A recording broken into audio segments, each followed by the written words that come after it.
नमस्कार दोस्तों, आज मैं आपको शीतला माता की कहानी सुनाने जा रही हूँ, जिसे बांसुरी की कथा के नाम से भी जाना जाता है। अगर आपको ये कहानी पसंद आए तो नीचे कमेंट बॉक्स में शीतला माता की जय अवश्य लिखें। तो आइए सुनते हैं माँ शीतला की कहानी। एक समय की बात है, शीतला माता ने सोचा कि चलो आज धरती पर चलकर देखती हूँ कि मेरी पूजा कौन कौन करता है, कौन मुझे मानता है। ये सोचकर शीतला माता धरती पर राजस्थान के डूंगरी गांव में आई और देखा तो इस गांव में तो उनका मंदिर ही नहीं है और ना ही उनकी यहाँ पूजा होती है। माता शीतला गांव की गलियों में घूम रही थी। तभी एक मकान के ऊपर से किसी ने चावल का उबलता हुआ मांड नीचे फेंका। वो उबलता हुआ पानी शीतला माता के ऊपर जा गिरा, जिससे माता के शरीर पर फफोले पड़ गए और शीतला माता का पूरा शरीर जलने लगा। वो गांव में इधर उधर भागकर चिल्लाने लगी, अरे मैं जल गई, मेरा शरीर जल रहा है, कोई मेरी मदद करो।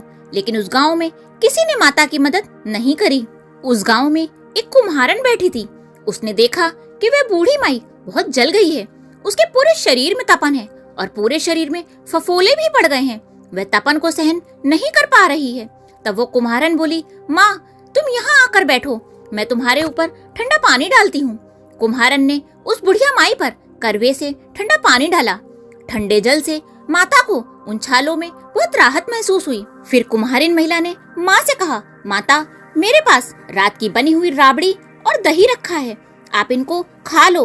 रात के रखे हुए दही और राबड़ी खाकर माता के शरीर को काफी ठंडक मिली। कुम्हारिन ने माँ से कहा, माता आपके बाल बिखरे हुए हैं, लाइए मैं इनको गूंथ देती हूँ। जब कुम्हारिन बुढ़िया माई के बाल बनाने लगी तो बालों के नीचे छुपी हुई तीसरी आंख देखकर डर गई और डर कर भागने लगी। तब माता ने कहा, रुको बेटी, डरो मत, मैं शीतला माता हूँ।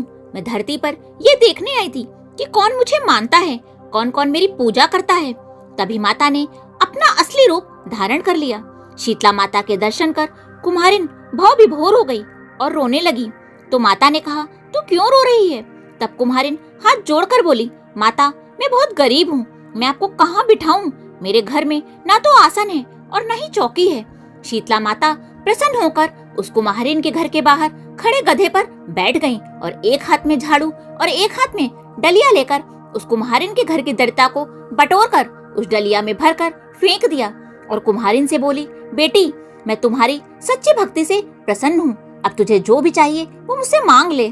कुम्हारिन ने हाथ जोड़ के कहा, माता अगर आप मुझे कुछ देना ही चाहती हैं तो आप हमारे गांव में ही निवास करें और जो भी व्यक्ति श्रद्धा भाव से फाल्गुन मास की अष्टमी पर आपकी पूजा करे और आपको ठंडे खाने का भोग लगाए, उसके घर की दरिद्रता भी ऐसे ही दूर करे।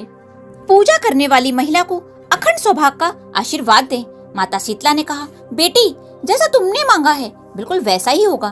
तुम इस करवे का जल अपनी झोपड़ी पर छिड़क लेना, कल सारे गांव में आग लगेगी लेकिन तुम्हारी झोपड़ी नहीं जलेगी। रात को सारे गांव में आग लग गई परंतु उस कुम्हारिन की झोपड़ी बच गई। यह देखकर गांव के राजा ने कुम्हारिन को बुलवाया और पूछा, पूरे गांव में आग लगी पर तेरी झोपड़ी कैसे बच गई? कुम्हारिन ने राजा को शीतला माता की कृपा की सारी बात बतला दी और बोली, मुझ पर शीतला माता की कृपा हुई है।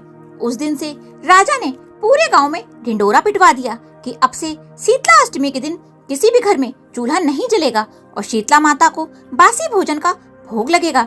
तभी से ये परंपरा चली आ रही है। हे शीतला माता, जैसे आपने उस कुम्हारिन के घर की दरिद्रता दूर करी वैसे ही सबकी करना।